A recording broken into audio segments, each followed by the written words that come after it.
presidente do São Paulo, Júlio Casares, segue pensando nas dívidas do clube. Apesar do valor ser menor do que ano passado, os números ainda são muito altos. O dirigente prefere pensar nas melhorias que viu desde sua chegada ao comando do que apenas focar no déficit. Em entrevista ao Estadão, ele revelou o seguinte: a dívida total gira em torno de 650 milhões de reais. Temos um crédito no mercado de 150 milhões, podendo chegar a 200. Nossa estimativa de receita em 2022 é de 500 milhões de reais. O déficit é de 106 milhões, alto ainda, mas menor do que o anterior, que era de 130. Quando assumi a presidência, tínhamos mais problemas do que a delegacia de Carapicuíba, de sexta para sábado. Tive de arrumar a casa para não ser punido pela FIFA. O clube devia quase 90 milhões. Quando questionado sobre contratações em geral no São Paulo, Casares afirmou que os vínculos assinados com Daniel Alves, Juan Fran e Hernanes foram erros pelo custo-benefício. Por outro lado, a vinda de Miranda, Orejuela e Benítez fazem parte da mudança de perfil do elenco. Além de jogadores, o presidente também comentou sobre a chegada de Rogério Ceni e de Muricy à equipe.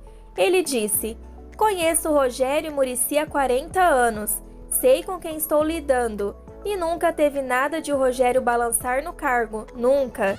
Depois que trouxe o Muricy, a CBF já tentou contratá-lo 3 vezes. Ele não foi, disse estar bem feliz no São Paulo." A diretoria do Tricolor enxerga a SAF como um tópico que deve ser estudado pela situação econômica do Brasil. Segundo Casares, seu dever é preparar o clube para o futuro.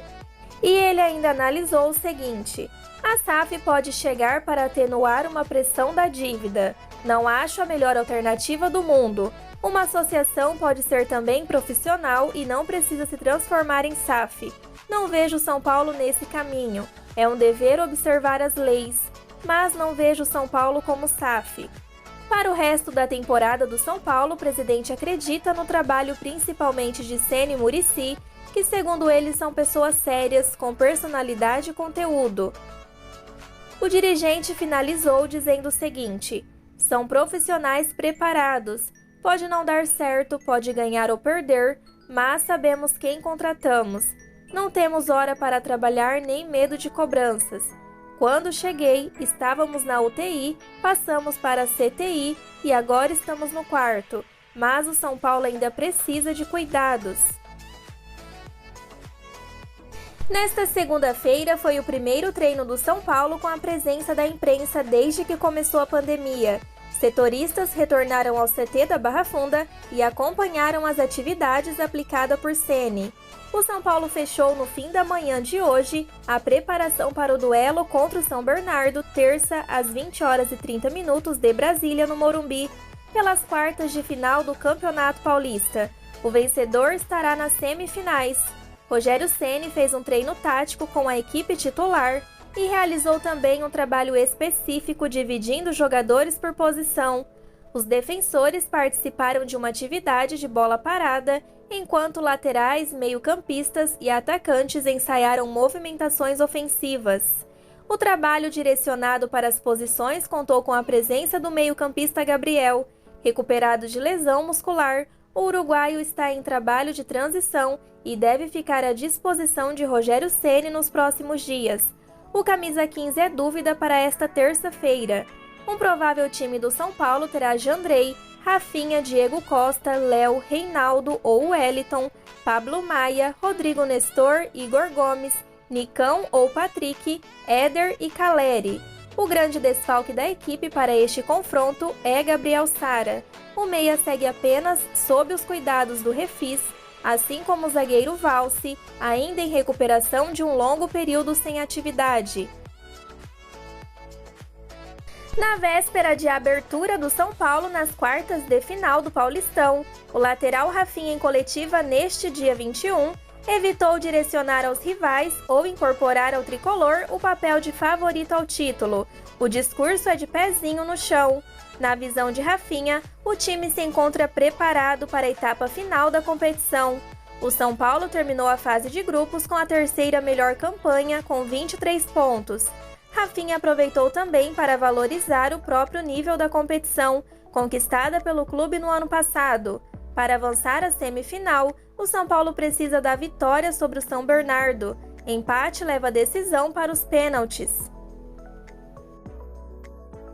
Segundo informações do jornalista Alexander, Orejuela não será mais jogador do Grêmio. O São Paulo conversa com o Atlético Paranaense para repassar o lateral por empréstimo até o fim do ano nos mesmos moldes do que com a equipe gaúcha.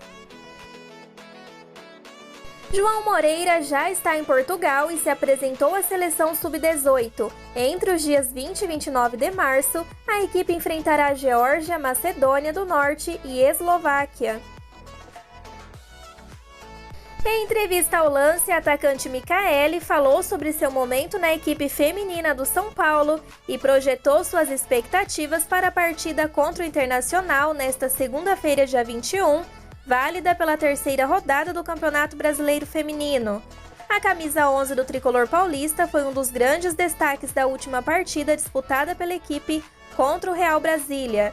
A jogadora foi responsável por um gol e 2 assistências, que garantiram a primeira vitória da equipe na competição. Sobre este jogo, Micaele destacou que reconhece ser necessário continuar com foco e aproveitar todas as chances.